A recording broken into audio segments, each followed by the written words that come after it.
This is the Annex, a sociology podcast. I'm Joseph Cohen from the City University of New York. Today, organized lying. My guest is Sarah Jenkins from the Human Resources Management Department at Cardiff Business School.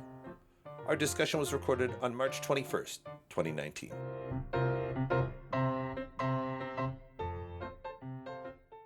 Okay, I'm here with Sarah Jenkins from the University of Cardiff. Sarah is a reader at Cardiff University. She's a sociologist of organizations in the management, employment, and organization section there. First of all, Sarah, what's a reader? Can you explain to our American audience what that is? Kind of like a lot of British terminology is quite anachronistic, and I think in the old days it literally did mean that you spent your time reading, which would be great. Yeah, I think a lot of us would love that job.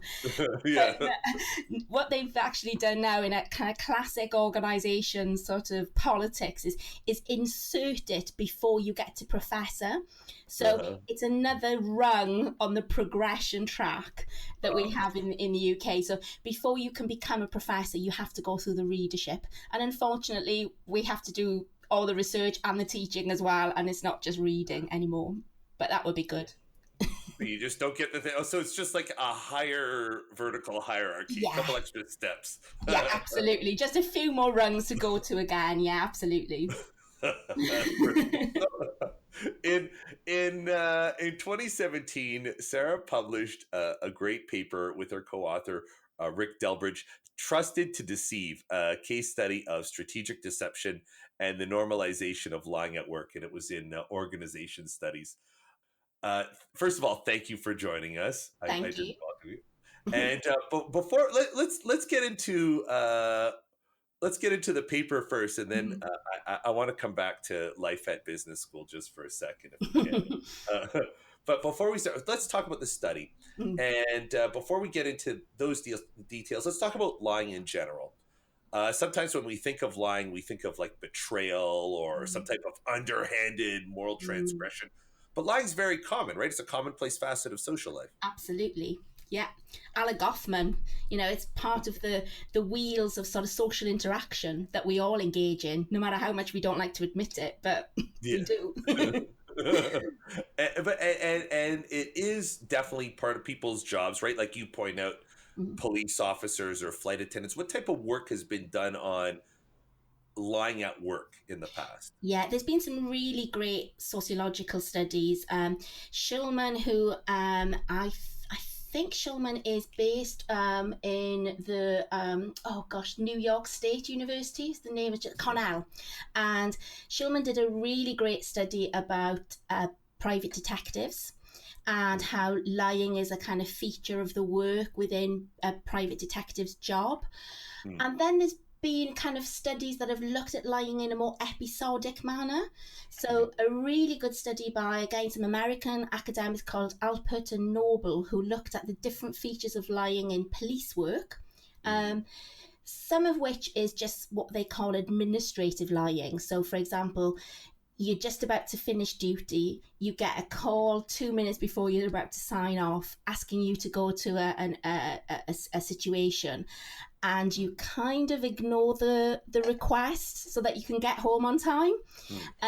So kind of the sort of things that we might do in order to save ourselves some time and protect us in organisations, to slightly more deceptive practices, like kind of pretending that you've got more information on the potential perpetrator than you actually have to get a confession. And then also some really interesting work that was done on flight attendants by Scott. And again, some of that is kind of has a moral dimension. So, for example, there's a problem with the flight. You don't want to make the passengers really nervous, so you say, "Oh, we're just going to put some fuel in. It's not there's nothing to be alarmed about." So not actually saying we have a problem with the engine. And things such as, again, a sort of a moral side of it where they're protecting people. So maybe there's a lot of kids on the flight that are wanting fizzy, soft, sugary drinks. The flight attendant thinks, actually, that's not really good for their health, and I'm only going to give them one. And then I'm going to pretend that we've run out. So different motivations that underscore the reasons why we might lie in organisations, to obviously then more kind of corrupt material advantage associated with deception. So there has been some really, really nice studies, but a lot of them do tend to be episodic in nature. Mm-hmm. So, as part of our jobs, we all engage, as we mentioned earlier, in some features of deception. So I guess what we were interested in was this concept of strategic deception. Right. But like group and I read your paper as you're like looking at how like teams of liars Yeah, can yeah, be yeah, developed. Like yeah. group lying or like an association of lying can develop. Absolutely, and this is partly because of this notion that Pat Warderden et al. 2009 came up with this conception of strategic deception, which is when organisations, their kind of main strategic business is underscored with deception. So in their case, they looked at Indian call centres that never say that they're actually based in India. Right. And so they're set up never to kind of to deceive, if you like. And our organisation was very similar in that sense, that it was set up never to divulge that the people working in it were actually located where they were. So kind of similar to the Pat Warderden study, but they were based in the UK. So in that context, the group is really important because everybody's got to engage in lying as part of their job. So tell us, who did you observe? Tell us about your subjects. Yeah, well, it kind of is really interesting because it came about because the chief executive, who was incredibly open and really kind of pleasant person, they've won lots of awards. It's essentially a call centre that engages in virtual reception services for companies that outsource essentially their reception and PA work. And she came to give a talk at Cardiff, and she was really kind of positive about the organisation and what a fantastic place it was to work and how happy the workers were. So, of course, being kind of critical sociologists, we sort of looked at each other and said, yeah, right, I bet. Please let us come and speak to your employees, because, the last thing we thought of was a call centre environment where people are really happy. Don't think totally. So we went there, and much to our horror, I must admit, initially they were really, really happy. And we were stumped, because you don't really want that much of a good story as a sociologist, because you're thinking, the classic thing of you're not really being very critical. Right. And so it was like, oh no, what are we going to do now? And I was like, well, look, hey, a sociologist, what we're trying to do is explain. It's not false consciousness. There's a reason why these workers are really happy, and it's our job to try to kind of explain why they're happy. Totally. Lying was part of that story, but we didn't know that at the time. So that obviously one of the issues about why lying is incredibly pervasive in organisations but really doesn't get a lot of research space is because most of us don't knock on an organisation's door and say, please tell us about all the lies your employees tell. So it's really hard to get access to do this kind of research. So So this was great. So we literally went up, and they were very, very open, like I said, and said, yeah, come in and so speak to us. So there were 3 of us at the time in part of the study. There were about 100 employees, and we interviewed about 60 to 70 of them. So it was not far off 3/4 of the workforce. We also observed them doing their job, so I sat beside them and shadowed them, and we also observed the recruitment and selection process. But it was mainly semi-structured interview data, which they normally lasted about an hour. So they were quite in-depth, detailed. And what we were really kind of shocked at is how open and upfront they were about how they lied for a living. Which, as I said, we hadn't anticipated. And it was kind of we had a long train journey home, and we were sort of like, oh my gosh, they lie, and they're really open about this, and this is not something we know much about from the literature. So we had to kind of quickly adapt the study. All right, so wait, there's first let's talk about how lying was rationalized. Like what was the Mhm. reasoning? Yeah. How did these people live with being, professional deceivers? Mm. It's a really good point because most of them admitted that even though now they were very, over time they became more familiarized with lying, Mm, at the time nearly all of them said they found it initially very, very difficult because mhm. it goes against our social norms. Right. So they said, oh gosh, it was really, really hard. But what the study kind of identified was how lying for a living became normalized within the organization through processes of institutionalization, rationalization, and then socialization. So the company was very, very clever to start with because I think one of the things it did was it linked the need to lie as part of the job with providing really high quality customer service. Hmm. So what they became the market leaders in was the kind of high end reception services. Hmm. So each receptionist was given sort of about 30 clients that they became the PA for. Hmm. And the emphasis was very much, you will give them a very personalized high quality service, Hmm. and you decide with them in conjunction to their needs what kind of service they want. Right. So there was a huge amount of kind of discretion on the employee to kind of negotiate the service delivery, which is very unusual for this kind of work. Yeah. Yeah, it's interesting. You think of it as a mixed job usually, these call Yes. centers. Huh. Yes.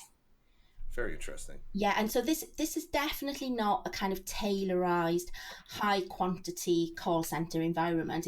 It's a much it's it's a lot of the features of why it works in this organization is because it's small, it's familiar, it's owned by a brother and sister. The fact that they didn't actually go to business school, I think, was a major factor in the kind of employment practices. They were really kind of cool, quite alternative people who sort of had worked in art and essentially said, look, they got together and said there's a real need for this reception service because Mhm. actually one of them was a surfer and had a surf business, and he'd gone away, left his business with a kind of a traditional receptions kind of call center who'd Hmm. actually lost him a lot of business.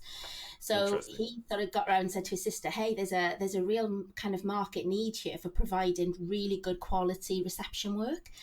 And they said, right, let's think of, if we're setting up a business ourselves, let's think of all the best things about what we found in previous organizations where we've worked, and Hmm. let's see if we can do that here. Yeah, so it's interesting because you think of a call center as a low human capital job, but they have sort of an HR strategy that seems to have a lot of empowerment. Absolutely. Now, did they hire from the most trained sort of tranche of this market? Like, were they getting sort of college graduates, or were they hiring from the same pool basically and just succeeding with this empowerment strategy? Yeah, really good point. The recruitment and selection was really key to this, and of course, with it being a kind of newish organisation establishing itself Hmm.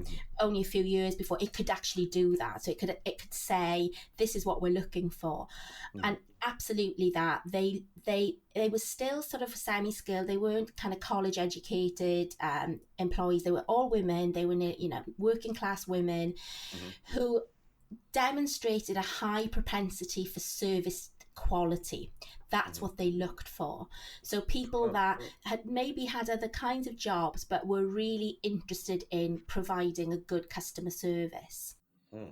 And interestingly, one of the reasons again why they were so happy and why they were kind of content in the organization was some of them had worked for a really traditional tailorized call center that Hmm. operated very close by, where it had the usual electronic monitoring. They couldn't go to the loo when they needed to. they Hmm. they were pretty highly monitored, and so working in this environment was really different. um, and they did have a lot of discretion, but because of the degree of discretion, they needed to recruit people that they felt they could trust. Right. Right. And so they did use a lot of it was through familial relations and friendship ties, which kind of has its own control mechanism within it, doesn't it? You know, sort of Totally. if I'm recommending my friend for the job, then my friend's gonna, obviously not sort of not go against what the organisation wants, because it'll also reflect badly on me. Right. Huh.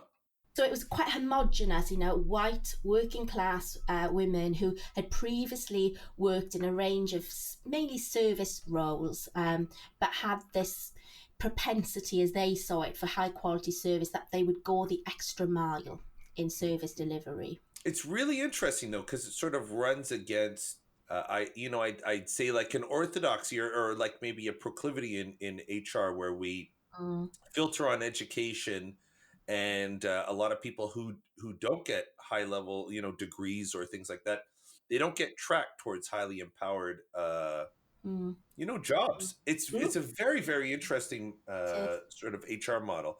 It is. So wait, there was a socialization process you said that normalizes Mm, lying. What was mm. it like? How did it work? Well, I think the key thing with this is that the socialization wasn't just formalized. It wasn't just top down from the organization. So they were very good in kind of setting up the parameters of the values. And the irony with this organization was the kind of core values were trust and care. Hence the paper, trusted to deceive, because it's kind of, an oxymoron in many ways, that Mhm. they kind of created this really strong culture, value environment where people were really kind of, as I said, for cared for and trusted. Mm. The key thing I think about those values is, lots of organizations say they have a strong value system, but it actually doesn't go much further than rhetoric. Whereas in this organization, they were really keen to ensure that that trust and care were actually promoted in everything they did, including the way the labour process was organised. Hence, the discretion and autonomy that they enjoyed was so much higher. So, but apart from those kind of broader social values that were kind of sort of discussed and talked a lot about and enforced through these practices, a lot of the socialization was left to the group and the team. And so within the teams, where there were only 4 or 5 of them on a team, they would actually help one another deal with the kind of everyday lies and support one another, and also have a great deal of fun and creativity and joy from making up the kind of lies that they engaged in. So the sort of group processes of socialization, we would argue, were much more important than the formal processes. Mm. Very interesting. I thought about that notion that high quality professional customer service does Mm, involve some form of systematic deception. mm. Like, do you think that it's like that form of deception is the deception that you saw is just an exaggerated version of, part of everybody's job? Like, do you think we in the university do the industry do the same thing, or would you prefer not to go on the record with that one, Well, or? I think being a reflexive researcher, you can't ignore the fact that when you do you research deception and lies, and you reflect on it in your own experiences. And Yeah. yeah, more than a few times I've kind of mentioned to my colleagues, oh my gosh, I research deception, and it's what we do every day. Yeah. There's elements of it, and it's about those degrees, isn't it? And Mm, I think one of the reasons why it became normalized here was that initially it was seen to be kind of white lies. mm, It was small, it wasn't that significant, and it was things like, hey, if I actually worked in an office for my boss and I was his receptionist, we would routinely say things like, "Oh, I'm afraid he's away from the office," when he didn't want to take calls. right. So it's kind of normalized as part of what a job of a good receptionist would be in Hmm. protecting the boss. Yeah. So some of it was definitely, an accepted part of that role. And I think, we look at a number of jobs and we can see, yeah, this is part of sort of what lots of work involves. But I think the other features of this is that the whole business, as I said, this strategic deception was predicated on the fact that because they offered such a kind of high quality service, they were never to tell the clients, Mm. the clients' customers, that they were actually a virtual service. So they Mm. were always to pretend that they were physically located in the office where the customer had phoned, had Hmm. called. Yeah. um and so that was part of what the whole organization's USP was about. It was kind of, you never ever ever disclose that you are a call center. Yeah. It reminded me, some passages felt organization or organized crime like in Yes. sort of the meta messages that were being communicated. And I thought to myself, I bet you if you had spent, a couple months with a criminal organization, you'd find sometimes some similarities, no? Absolutely, absolutely. And and it did. And I think this is the key, because they were allowed to sort of negotiate the service delivery with the client directly. It was sort of, it was done in a quite an informal way. And if I was going to work for you, Joe, and you and I had a really good rapport, then I would kind of, and you said to me, oh Sarah, could you kind of make out like my organization is much much bigger than it really is, Mm. so that when my clients and their customers, when they phone me, that you actually portray an image of me as being a really large organization. So I'm not actually just working out of my bedroom, that Right. I've got this big organizational kind of behind me. And if I liked you and we got on and that was fine, I would do that. Right. But I wouldn't necessarily do it for everybody. Right. And and not everybody would ask that, and not everybody would want that. So it did stray into that sort of, oh, this is getting to a stage of, this is deceptive and this is potentially fraudulent. Mm. um, because lots of organisations that are slightly dubious may be attracted to these kind of virtual reception services for that very point. They might be a complete cover for a fraud organisation. But by having, a kind of a sort of 24-hour reception service, it makes it seem as if this is a legitimate business. Right. Let's switch gears for a second. Let's talk about field work, Mhm. doing ethnographic research in organizations. Wait, did you do ethnography or was it strictly interviews? I'm sorry. It was mainly interviews, but with I mean, what I would call it was a kind of detailed qualitative case study. Right. So the observation was mainly shadowing or focused observation around like the recruitment, Oh, but mainly through the interviews. and were there any sort of big methodological lessons that you took home from this experience that you might want to pass on to any of our other, listeners who are doing that type of work, organizational qualitative work? Yeah, I guess it's the point about, one of the joys and the pains of qualitative research is that we have to be incredibly flexible. Hmm. And and sometimes you kind of end up going down an alley that you didn't think you were going to end up going down, and that requires us to be adaptive. Hmm. And I think a lot of the time, especially, I mean, I teach research methods as well, and we often present an image of research methods which is quite sanitized and kind of quite processual. And Hmm. everything is especially, I think we see in the UK, with a lot of the PhD programs, you have to have your research questions and you have to know exactly what it is you're doing. Hmm. But actually, what this researcher has said, with deception, we had no idea this was going to be a feature of the organisation Hmm. until we were there, and then we had to kind of slightly change track. And also, I guess, it's kind of going with your hunch and kind of going with your gut feeling of, yeah, there's something in this. And Hmm. initially, I think, that's why we ended up interviewing so many people, was because we were skeptical about how happy they were. And we Yeah. did think, have these been selected for us? Are they really this kind of motivated? So we kind of did more and more and more just to kind of justify that. Um, but it was very it was very interesting, and the organization, I have to say, were fantastic in the sense that they were, they really were true to form in that we trust people, and you can speak to as many people as you want, and you can speak to them for how long you want to without any problems whatsoever, because we trust them. Right. It's also like it's a testament to avoiding the pitfall of like imputing false consciousness on your subjects. Yes. Like you could have just as easily walked in there, expected them all to be secretly miserable, and they tell you they're happy, and you say, "Oh, well, they don't know that they're unhappy." Mm-hmm. And it's, one is great because that's how you actually find things.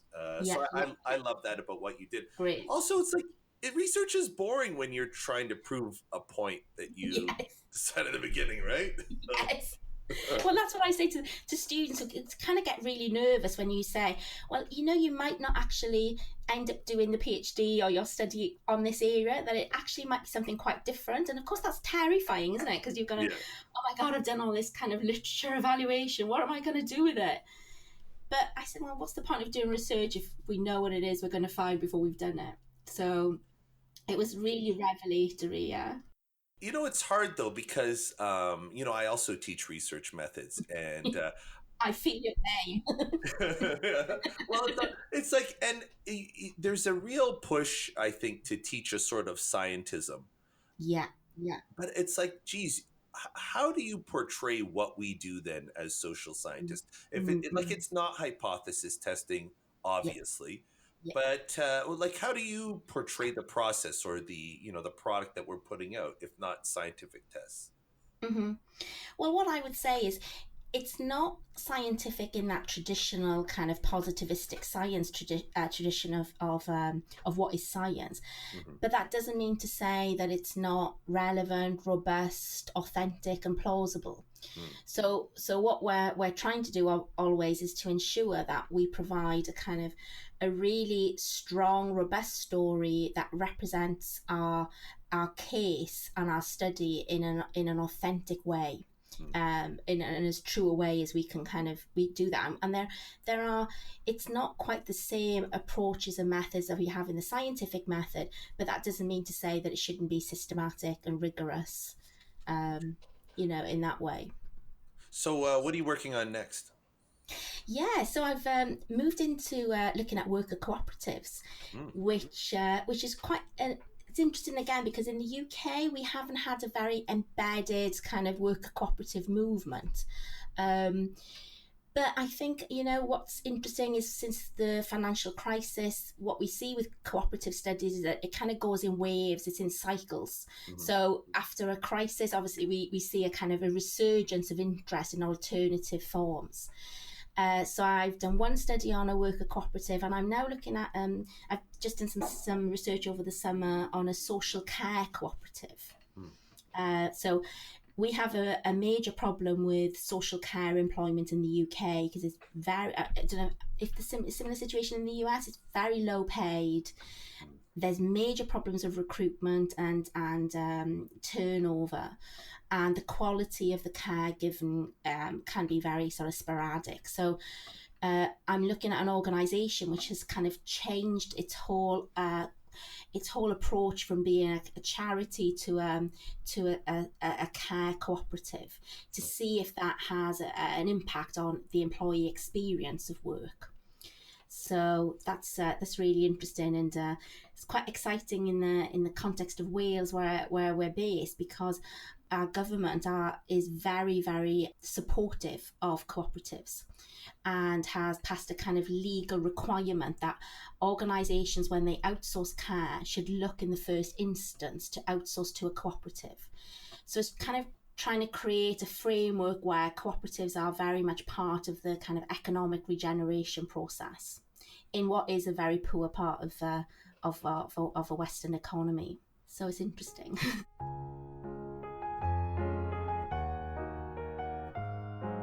You've been listening to The Annex, an academic sociology podcast.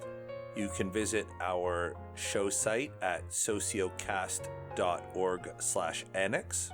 We are on Twitter at Sociannex, and on Facebook, The Annex Sociology Podcast. Our producer is Liseth Moreno. Music by Lena Orsa. I'm Joseph Cohen. Thank you for listening.